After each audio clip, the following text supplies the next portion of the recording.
Quem não serve, não serve. Líder é aquele que manda, líder é aquele que serve. Quem não serve, não serve. Só serve quem serve. Servir é o seu chamado. Toda vez que você levanta para servir alguém, Deus vai levantar alguém para servir você. Servir tem a ver com o seu propósito. Servir é a oportunidade que Deus te dá de voltar à mesa. Servir é Deus te movimentando. Não tem como servir parado. Só que as pessoas aprenderam a mandar, mas não aprenderam a servir. E Jesus não veio para dar ordem, mas veio para servir. Serviu com o sangue, serviu com o conhecimento, serviu com os milagres, serviu com a presença. Chegou uma hora que ele falou, quer saber? Vou servir com a minha vida. Quem não serve para... Quem não presta para servir, não presta nem para viver. Servir é um chamado, irmão. Quem não serve. Quem não presta para servir, não serve nem para viver. Tudo começa com servir. Ser servo a todo momento, servir, e servir não só na igreja, né? Porque também a gente tem, às vezes, essa questão, muita gente fala, poxa, mas eu sirvo, mas a pessoa que serve na igreja, mas não serve no trabalho, em casa. Isso aí. E quem escolhe a quem servir não é servo, é um bajulador. Nossa. Quem escolhe para quem servir não é servo, é um bajulador. É um bajulador. E tem gente que aprendeu a servir o líder, mas não aprendeu a servir o corpo. Tem gente que serve o líder, mas não serve o corpo. Entende? Porque quando você escolhe a servir, você não é servo. Porque o segredo não é ter o nome de Elias, mas é ter o coração de Elias. Não adianta ter nome de servo e ter o coração de escravo. Você sabia que tem mais gente presa na rua do que na cadeia? Porque a maior prisão não é do corpo, a maior prisão é da mente. A maior prisão é da mente. O cara fala assim, eu não sou escravo, mas não consegue ficar sem fumar nem um dia. É escravo, sim. Não, eu não sou escravo, mas não consegue ficar sem beber nem um dia. É escravo. Eu não sou escravo, mas não consegue largar a pornografia nem um dia. Então é escravo, sim. Quem governa uma parte da sua mente governa você por inteiro. Porque você não consegue soltar daquilo. E Deus não quer libertar você daquilo, Ele quer libertar você de você mesmo. Porque Deus não te achou livre para te fazer preso, mas Ele te encontrou preso para te fazer livre. Os maiores escravos não são aqueles que estão presos. Sim. Os maiores escravos são aqueles que estão livres, mas com a mente escravizada.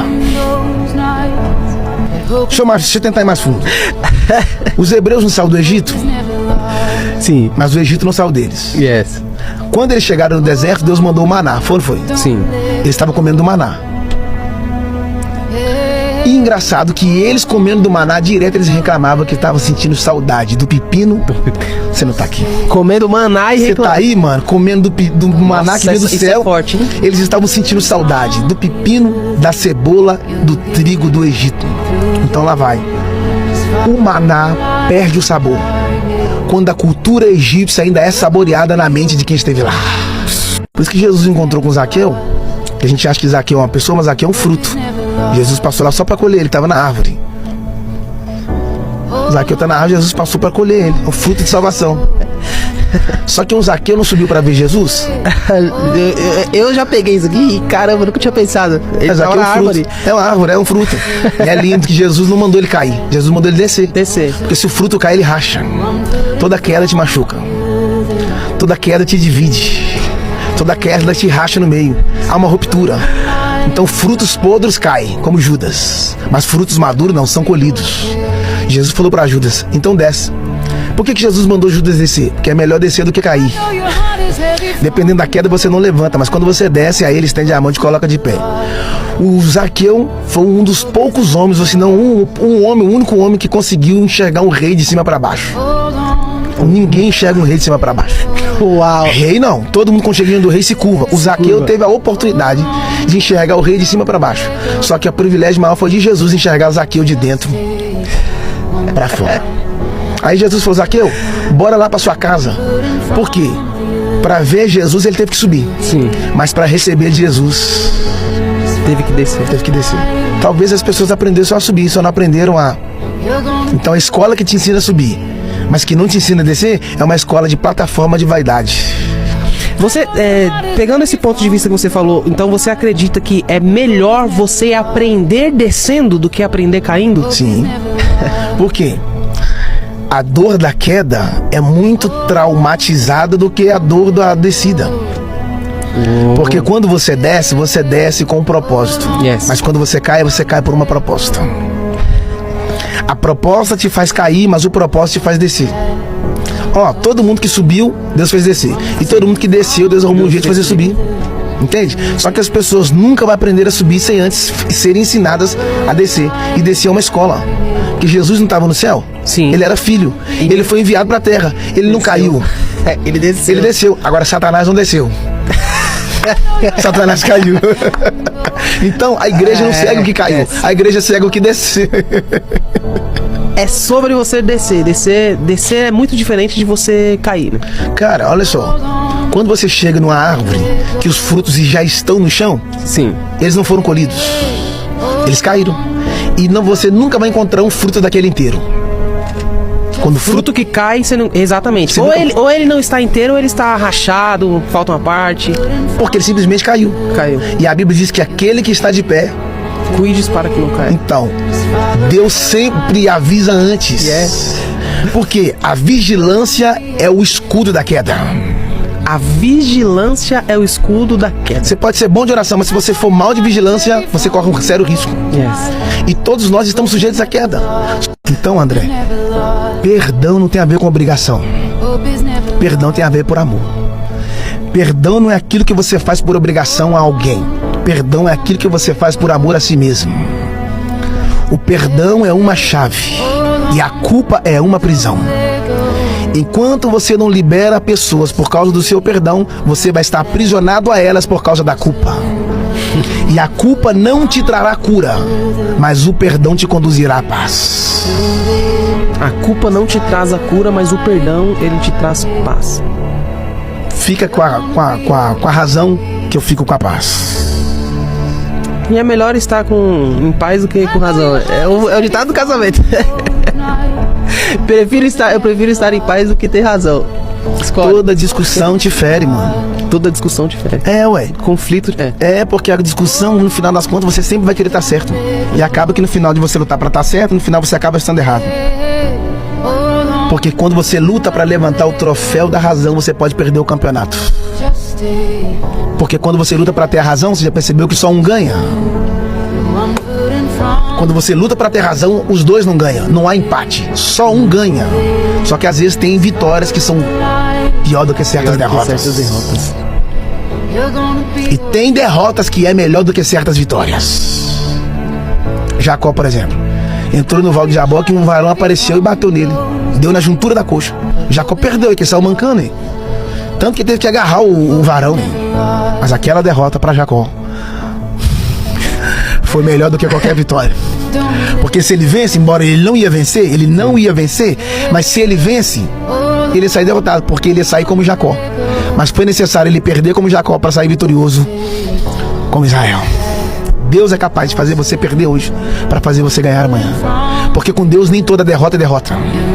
Às vezes menos com Deus é mais. Porque na multiplicação dos pães, antes dele multiplicar, ele dividiu. Porque primeiro ele te divide, depois ele te multiplica. Porque ele quebrou os pães e depois multiplicou. Porque a mesma mão que te quebra é a mesma mão que te multiplica. Ah, mas eu não gosto de estar quebrado, mas é melhor quebrado na mão de Jesus do que inteiro fora dele.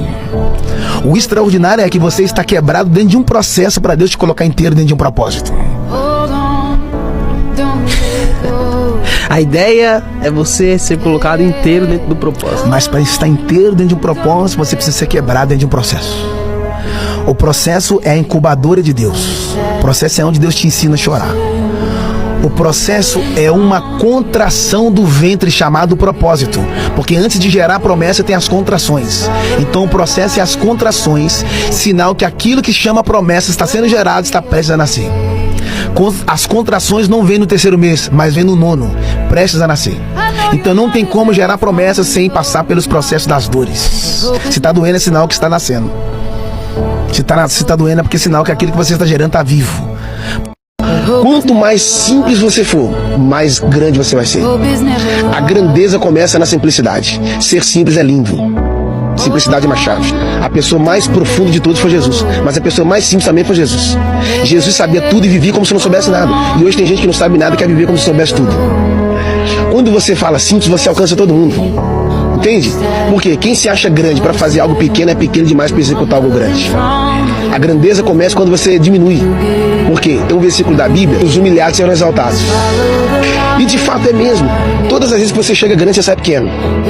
Toda vez que você chega pequeno, você sai grande. Entende? Então, Deus não pode aumentar o seu nível se você já aumentou o seu próprio nível. Deus não pode exaltar alguém que já se exaltou. Então, quanto mais simples você for, mais grande você vai ser. A grandeza começa na simplicidade. Ser simples é lindo. Simplicidade é uma chave. As pessoas falam assim, eu quero servir a Deus, eu quero servir a Deus, eu quero servir a Deus. Como você quer servir a Deus se você não sabe servir nem pessoa? Servir a Deus não é microfone, servir a Deus não é culto, servir a Deus não é status, servir a Deus não é Instagram, servir a Deus é servir pessoas. E Jesus falou assim, ó, se vocês fizerem qualquer uma dessas coisas, vão desses pequeninos. Tive com fome, me deixe comer, tive preço, fosse me visitar, tive nu, me vestiste. Se vocês fizerem qualquer uma dessas coisas, um desses pequeninos, a mim fizeste. Quer servir a Deus? Sirva a gente. Verdade. As igrejas que mais crescem ao redor do mundo não são igrejas que têm funcionário, são igrejas que têm voluntário. Funcionário trabalha por causa de um salário, o voluntário trabalha por causa de um ganador. Você já viu o voluntário dar atestado médico? Não, é quem dá atestado é funcionário. O voluntário vai por amor. Ele tá sentindo dor, ele tá mancando. Você tá indo pra onde, varão? Hoje eu vou lá servir. Mas rapaz, você não tá sentindo dor? O meu propósito é maior do que a minha dor. É verdade. Nossa, é verdade. Eu vou lá servir por amor. Por amor. Servir por amor. Meu Deus. É melhor liberar uma pessoa inteira do que ter ela por perto dividida. Meu Deus, é forte. É melhor você liberar a pessoa por inteira do que manter ela por perto dividida, irmão. Uma pessoa dividida jamais vai construir algo inteiro. Sabe? E às vezes, lembra da Torre de Babel? Eles construíram a torre para chegar até o céu. A Bíblia diz que Deus desceu e confundia a língua deles. Sim. Isso é muito profundo. Porque a confusão foi benéfica. Porque duas coisas aconteceram. Primeiro, eles tiveram que se espalhar. Sim. Porque agora eles vão ter que falar outro idioma, eles vão ter que ensinar em outros povos, em outros lugares. Ou seja, esse espalhar é expandir a linguagem. Sim. Vocês ficar aqui, vai ficar falando com que ninguém está entendendo, vão se espalhar. Só que tem um problema, quando você não fala a mesma linguagem, você não constrói mais nada. Ah, é verdade. E outra coisa, olha que benéfico, Deus mudou a linguagem deles, não foi confusão? Foi. Só que tem um detalhe, eles aprenderam um novo idioma sem ir para a escola. Eles aprenderam um novo idioma. Dormiu falando uma coisa, acordou falando outra.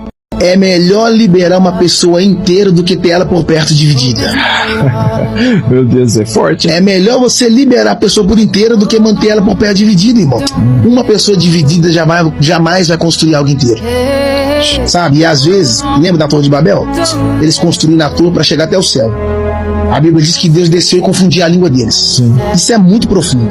Porque a confusão foi benéfica. Porque duas coisas aconteceram. Primeiro, eles tiveram que se espalhar. Sim.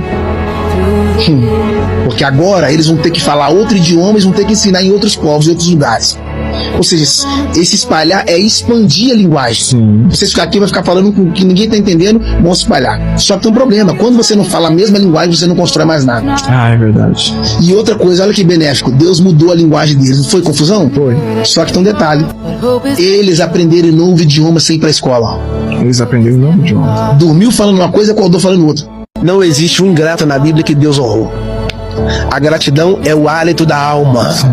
Não tem a ver pelo que as pessoas fizeram de bom para você, mas tem a ver com o que você pode entregar para as pessoas. Sim. Quando você é grato, você simplesmente está celebrando a vida. A gratidão, ela é uma chave de você receber coisas maiores.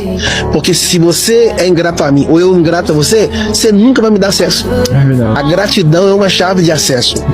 Se você não aprender a dar graça no pouco, meu Deus, você nunca vai aprender a celebrar no muito. Seja grato nesse pouco aí. Sim. Porque aquele que está sentado lá em cima vai fazer você celebrar no muito. Se fiar no pouco, sobre o muito te colocarei. Sabe, passei por muitas pessoas que foram ingratas. Sim. E isso me fez aprender. E eles não chegaram a lugar nenhum. Pesado. É verdade. É verdade. Todo ingrato revela o caráter. Judas comeu com Jesus. Jesus deu um cargo para Judas. Judas andava do lado de Jesus, no final das contas foi ingrato. A depressão, ela não é diabólica, porque tem a ver com a humanidade. Sim. Mas ela tem uma influência maligna. Sim. Como é que você sabe? Primeiro, toda pessoa depressiva, a maioria delas quer ficar no escuro. É verdade. A Bíblia diz que a luz é de Deus e a escuridão é do inimigo. O diabo mora nas trevas. Ele é o príncipe das trevas. Sim. Segundo, não tem alegria. Quem é depressivo não fica rindo à toa, não tem alegria. E a Bíblia diz que o primeiro fruto do Espírito é o quê? Alegria. Alegria. E outro mais, muitas pessoas terminam o quê? No suicídio. Por quê, gente? Porque é o oposto da vida. E Jesus disse, eu sou o caminho, a verdade e a vida. Eu vim para que vocês tenham vida. E tenham vida em abundância, irmão. Não é pela metade, meia boca, não. Então nós, as pessoas, precisam começar a entender que depressão é uma guerra espiritual, cara. Sim. E Deus precisa virar a chave. Tem muita gente assistindo a gente agora aí que vai insistir isso aí depois e precisa entender isso. Deus tem uma chave da cura para tirar você aí. A depressão é uma pressão do passado, o estresse é uma pressão do presente e a ansiedade é uma pressão do futuro. Sim. 3 tempos: passado, presente e futuro. Sim. 2 deles você não alcança: o passado e o futuro. Sim. Nós vivemos no presente, mas Hebreus 13:8 diz: Jesus Cristo é o mesmo ontem, passado, é hoje, presente e eternamente, ou seja, futuro. Só Ele pode curar você do seu passado, restaurar você no seu presente para reconstruir o seu futuro. Amém, é verdade.